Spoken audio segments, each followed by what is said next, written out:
আচ্ছা, কখনো ভেবে দেখেছো দূরে ইরানের মরুভূমিতে চলা একটা যুদ্ধের আগুন কিভাবে তোমার রোজকার মাছের ঝোলের দাম বাড়িয়ে দিতে পারে? শুনলে অবাক লাগলেও এটাই এখনকার তেতো সত্য। ইরান আর ইসরায়েল আমেরিকার এই যুদ্ধের আঁচ সরাসরি এসে লেগেছে আমাদের কলকাতার পেট্রোল পাম্পগুলিতে। আমরা অনেকেই হয়তো আন্দাজ করতে পেরেছিলাম যে এটা হয়তো হবেই, শুধু অপেক্ষা ছিল ঠিক কবে হবে। বাংলায় বিধানসভা ভোট মেটার কয়েকদিনের মধ্যেই সেই আশঙ্কায় সত্যি হলো। 15ই মে সকাল থেকেই তেলের দাম এক লাফে 3 টাকা বেশি বেড়ে গেল। কলকাতার পাম্পগুলিতে পেট্রোলের দাম এখন 108 টাকা 74 পয়সা। কিন্তু শুধু তেলের দাম বাড়লে তো মিটে যেত। মুশকিলটা হলো এই তেলের দাম বাড়ার সাথে সাথে বাজারে আগুন লেগেছে।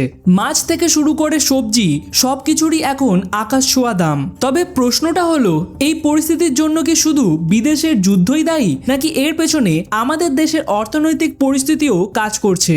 আর প্রধানমন্ত্রী কেনই বা হঠাৎ করে আমাদের সোনা কিনতে বা বিদেশে ঘুরতে যেতে মানা করছেন?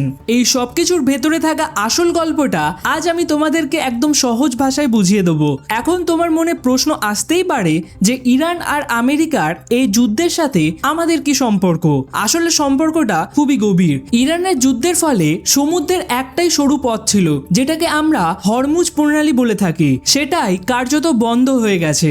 সারা পৃথিবীর 20% তেল আর গ্যাস এই পথ দিয়েই আসে। আর ইরান যখন ঠিক এই পথটাই আটকে দিল, তার ফলে বিশ্ববাজারে তেলের যোগান অনেকটাই কমে গেছে। আর যোগান কমলে দাম তো বাড়বেই।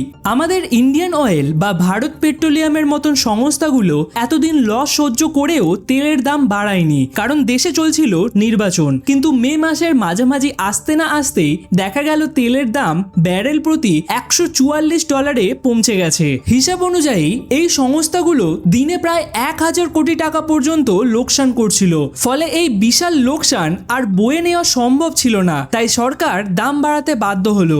কলকাতার দিকে তাকালে দেখবে পরিস্থিতি কিন্তু এখন বেশ জটিল। আমাদের এখানে তেলের দাম এমনিতেই চড়া থাকে, আর তার উপর নতুন করে আবার 3 টাকা বেশি বৃদ্ধি হওয়ায় সাধারণ জনগণের দৈনন্দিন জীবনে সমস্যার সৃষ্টি হচ্ছে। তেলের দাম বাড়লে সরাসরি প্রভাব পড়ছে পরিবহনে। তুমি যদি আজ কলকাতার বাজারে যাও, দেখবে মাছের দাম 5 থেকে 10% বেড়ে গেছে। রুই মাছ বা সবজি যে কোনো দাম আমরা 1 মাস আগে যা দেখেছি, এখন কিন্তু সেটা আর নেই, অনেকটাই বেশি হয়ে গেছে।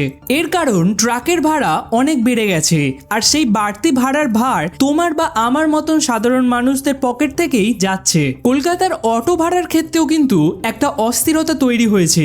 আগে ইউনিয়নের চাপে ভাড়া কম থাকলেও এখন এই দামে গাড়ি চালানো চালকদের জন্য অসম্ভব হয়ে দাঁড়িয়েছে। এই সংকটের মুখে দাঁড়িয়ে আমাদের প্রধানমন্ত্রী নরেন্দ্র মোদী দেশবাসীকে স্বাস্থ্যের বিশেষ পরামর্শ দিয়েছেন। এই পরিস্থিতির হাত থেকে বেরোতে তিনি খুব সোজা ভাষায় আমাদের বলেছেন যে আমাদের এখন খুব বুঝে শুনে চলতে হবে। তিনি অনুরোধ করেছেন এই 1 বছর যেন আমরা নতুন সোনা না কিনি এবং বিদেশে ঘুরতে যাওয়া এড়িয়ে চলি, কারণ এতে করে প্রচুর বিদেশি মুদ্রা দেশ থেকে বেরিয়ে যায়। শুধু তাই নয়, যারা আইটি সেক্টরে আছো তাদের আবার ওয়ার্ক ফ্রম হোম করার পরামর্শ দেওয়া হচ্ছে, যাতে রাস্তায় গাড়ি কম চলে এবং তেল বাঁচে। এখন মজার ব্যাপারটা হলো, প্রধানমন্ত্রী শুধু আমাদেরই জ্ঞান দিচ্ছেন না, তিনি নিজে কিন্তু এই দৃষ্টান্ত তৈরি করছেন। তিনি নিজের কনভয় বা গাড়ির বহর 50% পর্যন্ত কমিয়ে দিয়েছেন। অমিত শাহ বা যোগী আদিত্যনাথের মতন নেতারাও তাদের কনভয় ছোট করে দিয়েছেন। তাই বার্তাটা কিন্তু খুবই স্পষ্ট এবং পরিষ্কার।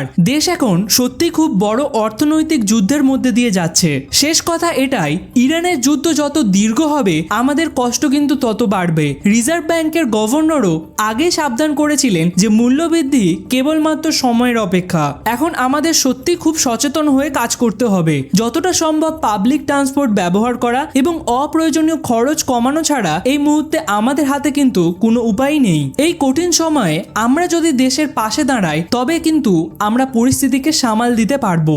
এই বিষয়ে তোমাদের কি মনে হয়? এই জ্বালানির দাম বৃদ্ধি কি আমাদের জীবনযাত্রার মান চিরতরে বদলে দেবে? নিচে অবশ্যই তোমাদের মতামত কমেন্ট করে জানিও। আজকের ভিডিওটা অবশ্যই বন্ধুদের সাথে শেয়ার করে দিও। দেখা হচ্ছে পরবর্তী কোনো আপডেটসের ভিডিওতে। ততক্ষণের জন্য ভালো থাকবে। ধন্যবাদ।